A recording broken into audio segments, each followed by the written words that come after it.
Hello दोस्तों, स्वागत है आपका स्किल फॉर्मूला की एक्सेल मास्टर क्लास के पार्ट 18 में। 17 नंबर के पार्ट में यानी कि अगले पार्ट में हमने यहाँ पर डेटा टैब में जैसे ही जाएंगे तो short and filter and data tool section को बहुत अच्छे से step by step practical example के साथ समझा था। तो इस वाले पार्ट में हम यहाँ पर फोरकास्ट और आउटलाइन को समझेंगे और डेटा टैब के सेक्शन को पूरा का पूरा खत्म करेंगे। तो सबसे पहला सेक्शन है आपका फोरकास्ट का।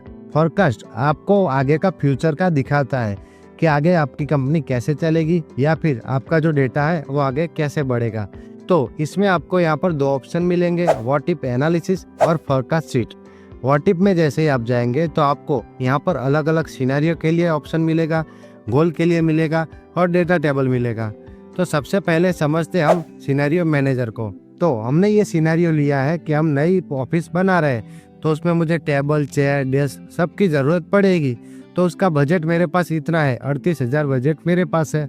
लेकिन मुझे उसमें दो बजट बनाने हैं, यानी कि मैं अच्छी कंपनी का लेने जाऊंगा तो हाई बजट वाला बनेगा और एवरेज कंपनी का लेने जाऊंगा तो लो बजट का बनेगा। तो उसके लिए मुझे दो सिनेरियो बनाने हैं। तो कैसे बना सकता हूँ? तो जैसे मैं यहाँ पर व्हाट इफ एनालिसिस में जाऊँगा, सिनेरियो मैनेजर में जाऊँगा, तो देखिए इसको मैं पहले डिलीट कर लेता हूँ। तो मैंने यहाँ पर डिलीट कर लिया। तो आपको ऐसा ही इंटरफेस मिलेगा। आप यहाँ पर ऐड में जाओगे तो आपका सिनेरियो का नेम होगा लो का, यानी कि एल में यहाँ पर करूँगा। फिर यहाँ पर मैं चेंजिंग सेल में जाऊँगा। चेंजिंग सेल मेरा यहाँ पर टेबल, चेयर और डेस्क का जो बजट है वो रहेगा। फिर यहाँ पर मैं ओके कर दूँगा।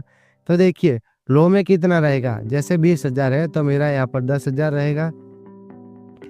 फिर यहाँ पर चेयर मेरा 10,000 का है तो मैं 5,000 में मुझे मिल रहा है तो मैं 5,000 करूँगा।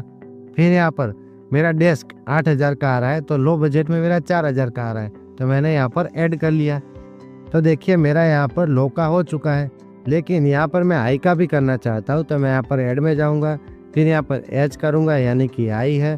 फिर यहाँ पर मेरा चेंजिंग सेल जो पहले लो में था वही यहाँ पर रहेगा। फिर यहाँ पर मैं एक बार फिर से ओके कर दूँगा। तो देखिए लो में मेरा यहाँ पर मैंने 10,000 किया था तो मैं यहाँ पर 15,000 कर दूंगा। फिर यहाँ पर जो मैंने 5,000 किया था उसको मैं 7,500 कर दूंगा, क्योंकि मुझे उससे थोड़ा सा हाई रखना है और मेरे जो बजट है उससे मुझे आगे भी नहीं जाना है, इसीलिए मैंने यहाँ पर कम रखा है। फिर यहाँ पर जो 8,000 है उसकी जगह मैं 6,000 कर दूंगा। फिर यहाँ पर मैं ओके कर दूंगा। तो देखिए आपका लो और हाई दोनों बजट यहाँ पर आ चुके हैं। तो इसको आपको अपने बॉस को दिखाना है। तो आप कैसे दिखा सकते हो? आप ऐसे वर्बली तो दिखा नहीं सकते, तो आपको समरी बनाना पड़ेगा।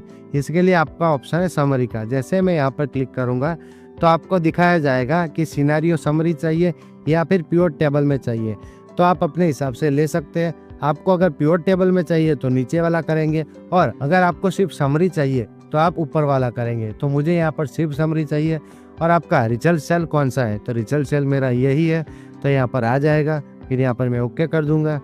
तो देखिए आपका करंट वैल्यू ये वाला है, यानी कि आपका बजट इतना है और आपको लो में 10,000 का ये मिल रहा है, 5,000 का मिल रहा है, 4,000 का मिल रहा है। तो लो में आपका 19,000 होगा और हाई में आपका 28,500 होगा। तो ऐसे करके अलग अलग सिनेरियो के हिसाब से आप अपने डेटा को देख सकते हैं। इसके बाद का दूसरा ऑप्शन में हम जाएंगे तो यहाँ पर गोल सीख है। उसके लिए एक बार फिर से मैं यहाँ पर इस वाली सीट पे आ जाऊँगा। तो देखिए मैंने यहाँ पर यूनिट सोल्ड और उसका प्राइस लिया हुआ है और उसका टोटल रेवेन्यू मेरा यहाँ पर है। तो मान लीजिए कि आपको यहाँ पर 25,000 रेवेन्यू है, जैसे मेरा यहाँ पर 25,000 में मुझे चाहिए, तो मैं इसमें से किस में चेंज करूँगा तो मेरा 25,000 होगा। मैं इसमें भी कर सकता हूँ और इसमें भी कर सकता हूँ, लेकिन आपके सिनेरियो में कोई एक यहाँ पर परमानेंट हो सकता है। या तो आपकी प्राइस एक जैसी हो सकती है या फिर आप जितना यूनिट सोल्ड कर रहे हैं वो आपका एक जैसा हो सकता है। अगर ऐसा कुछ है तो आपके लिए यहाँ पर व्हाट इफ एनालिसिस में गोल सीख है। तो देखिए मुझे यहाँ पर 5,000 है, उसकी जगह 25,000 करना है, तो मैं इसको सिलेक्ट करूँगा। सेट सेल में मैंने ये वाला ले लिया है। फिर यहाँ पर टू वैल्यू मुझे यहाँ पर 25,000 करना है, तो मैं इस 25,000 को सिलेक्ट करूँगा। एक बार फिर से मुझे प्राइस को करना है या यूनिट को करना है। अगर मैं प्राइस को चेंज करूँगा तो यहाँ पर प्राइस वाले पे जाऊँगा और ओके कर दूँगा। फिर ये कैलकुलेट करके आपको बता देगा कि आप 100 यूनिट 250 के रेट से बेचोगे तो आपका 25,000 होगा। एक बार फिर से मैं आपको दिखा देता हूँ। मैं यहाँ पर ओके करूँगा, फिर एक बार फिर से यहाँ जाऊँगा, व्हाट इफ एनालिसिस में गोल सीख में जाऊँगा। आपका गोल कौन सा है? ये वाला है। और उसको कितने वैल्यू में करना चाहते हो आप। तो मैं इसको यहाँ पर 25,000 करना चाहता हूँ। और कौन सा सेल आप चेंज करना चाहते हो, तो अगले वाले में हमने यहाँ पर प्राइस को किया था, इस वाले हम यहाँ पर यूनिट को करके देखेंगे, तो आपको पता चलेगा, आपको समझ में आएगा कि कैसे हुआ। तो हम यहाँ पर ओके कर देंगे। तो देखिए, अगर मुझे 25,000 करना है और मेरा प्राइस 50 है तो मुझे 500 यूनिट सेल करना पड़ेगा। तो ऐसे करके आप अपना गोल बना सकते हैं और गोल सीक का यूज कर सकते हैं। इसके बाद का तीसरा ऑप्शन है आपका यहाँ पर डेटा टेबल का। तो डेटा टेबल ज़्यादा कुछ है नहीं, मैं आपको जल्दी जल्दी में सिखा देगा। मैं यहाँ पर 1 करूँगा, यहाँ पर 1 करूँगा और यहाँ पर मैं इन दोनों को मल्टीप्लाई कर लूँगा। जैसे इज इक्वल टू कर को इसको करूँगा, मल्टीप्लाई करके इसको सिलेक्ट करूँगा, तो मेरा इन दोनों का यहाँ पर आ चुका है। फिर यहाँ पर 2, 3, 4, 5 ऐसे मैं अलग अलग यहाँ पर ले लूँगा। और यहाँ पर कॉलम में भी मैं यहाँ पर 1, 2, 3, 4, 5 ऐसे ले लेता हूँ। ठीक है, मैंने यहाँ पर 5 तक ले लिया है। तो देखिए, मैंने इसको यहाँ पर मल्टीप्लाई इन दोनों के साथ किया है, तो मेरा रो और कॉलम ये वाले सेल बनेंगे। तो मैं इस डेटा को सिलेक्ट करूँगा, ओटीपी एनालिसिस में जाऊँगा, डेटा टेबल में जाऊँगा। तो देखिए, रो इनपुट सेल मेरा कौन सा है, ये वाला है, और कॉलम इनपुट सेल मेरा कौन सा वाला है, तो देखिए ये वाला है। मैंने इन दोनों को ले लिया, फिर यहाँ पर मैं ओके कर दूंगा। तो देखिए, मेरा डेटा यहाँ पर आ चुका है। तो मेरा रो वाला ये वाला है, यानी कि ये ही रहेगा, और कॉलम ये वाला है। मतलब कि जैसे मेरा 2 है वो रो वाला है, और कॉलम मेरा यहाँ पर ये वाला है, यानी कि 2 का मल्टीप्लाई 2 से होगा तो 4 होगा, 2 का मल्टीप्लाई यहाँ पर 3 से होगा तो 6 होगा। और इस वाले कॉलम में जाऊंगा तो 3 का 2 से होगा तो 6 होगा, 3 का 3 से होगा तो 9 होगा। तो ये तो हो गया आपका डेटा टेबल का। इसके बाद का है आपका ऑप्शन फोरकास्ट शीट का। फोरकास्ट शीट के लिए जैसे मैं यहाँ पर फोरकास्ट डेटा ले लेता हूँ, मैंने यहाँ पर 2024 का पूरा डेटा लिया हुआ है।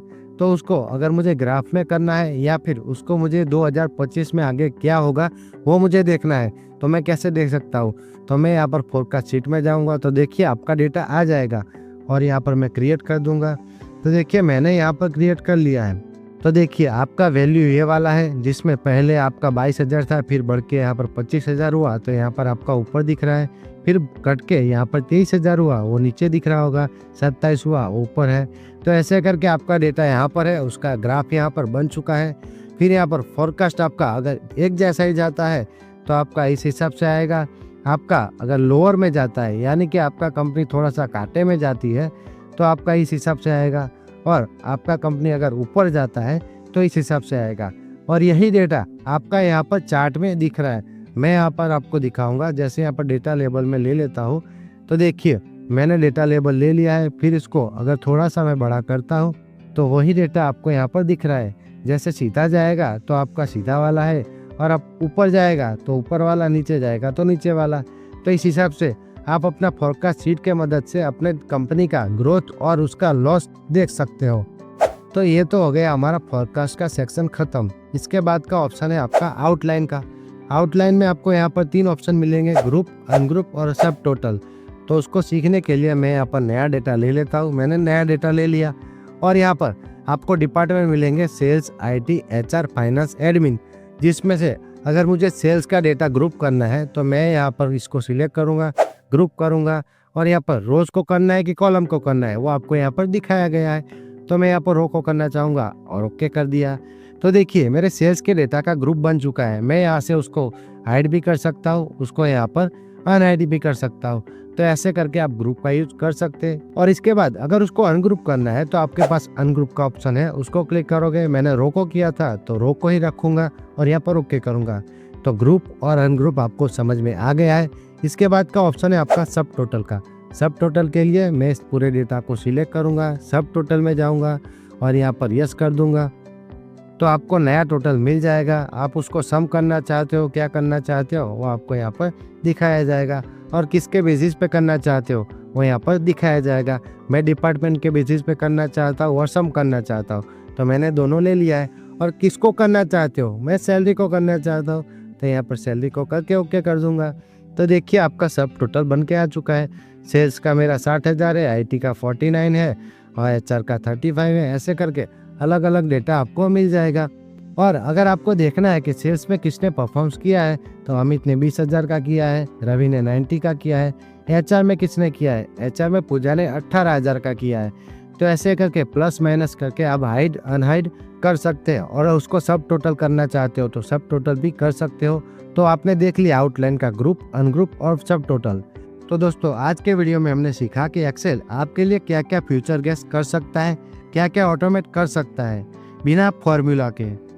अगर आपको वीडियो पसंद आया हो तो लाइक करें, कमेंट में बताएं आपका फेवरेट फीचर कौन सा है, और चैनल को सब्सक्राइब करें।